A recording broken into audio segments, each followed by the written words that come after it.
and welcome to KnightHunter Books. If you're a new subscriber, you've probably found us thanks to a very kind shout out from Kelsey over at Fancy Hat Lady Reads. That describes you. Hi. Welcome to the channel. We'll try not to disappoint. And if you're a previously existing subscriber and you've not heard of Fancy Hat Lady Reads, maybe go and check out her channel. We'll link it down below. She's got a book taste somewhere between the two of us. Yeah, there's quite a lot of overlap. She reads some very cool books and, of course, has some lovely hats. Today we are bringing you the SFF Babble, which is also one of the top 5 Wednesday topics, our favourite urban fantasy books / series. We took this as do both, so John has picked series and I've picked books. Not only that, I've picked series I haven't got around to finishing. So hopefully this should provide a bit of impetus for me to track down subsequent volumes. If you haven't heard of either of those and want to know more information, then look down in the description to see what BooktubeSFF is, or Top 5 Wednesday. We realised when we came to pick these books that we're not entirely sure what urban fantasy means, and we both have kind of different opinions. So what we've gone for with this are fantasy books that have a contemporary setting, so not historical, not future post-apocalyptic. Although we have tried to go for some which not everyone will be talking about. Although it should probably go without saying that John would also like to put Sean and Maguire on the list. But we've avoided that.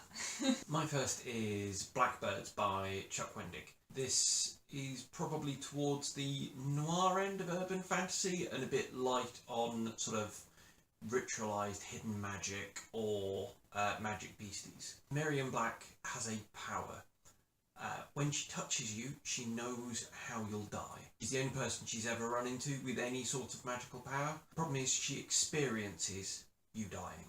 So she's 20 and she's died in a dozen car crashes and in hospital beds, and she makes a living finding people who are going to die in the very near future so she can steal their stuff. Nice. Like I said, it majors on the noir. It's ridiculously fast-paced. The protagonist is very well drawn, but incredibly sweary, be warned. The first book I'm going to talk about, we swore we owned, but we've lost it, is Good Omens by Terry Pratchett and Neil Gaiman as a collaboration. It's not in the G or the P bits. Don't know if it's been filed under ampersand or... This book is about the birth of the child of Satan, the Antichrist, and the bringing about of the end of times. However, there are some quite unusual alliances that come about as part of this, including an angel and a demon who decide to work together because they quite like their comfortable life in England. And the fact that the Antichrist actually got sent home with entirely the wrong set of parents and is living in entirely the wrong village.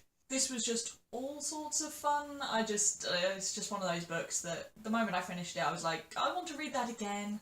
This is a book I read a couple of years ago, and you've read it as well, which I absolutely adored. I rated it 4.5 stars, and strangely, I've loved it much more than I've loved any Terry Pratchett book or Neil Gaiman book. There's something about that combination that just works. It's a very English book.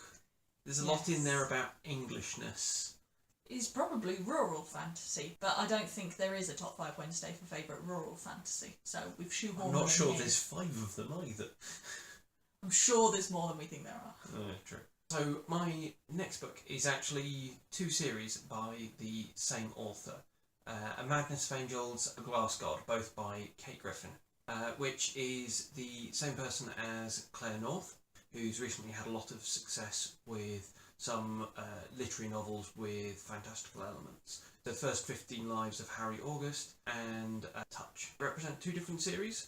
There's the Matthew Swift series, which starts with Madness of Angels, which is a very traditional urban fantasy series with a troubleshooter in London dealing with powers from beyond space and time and, trying to save the city.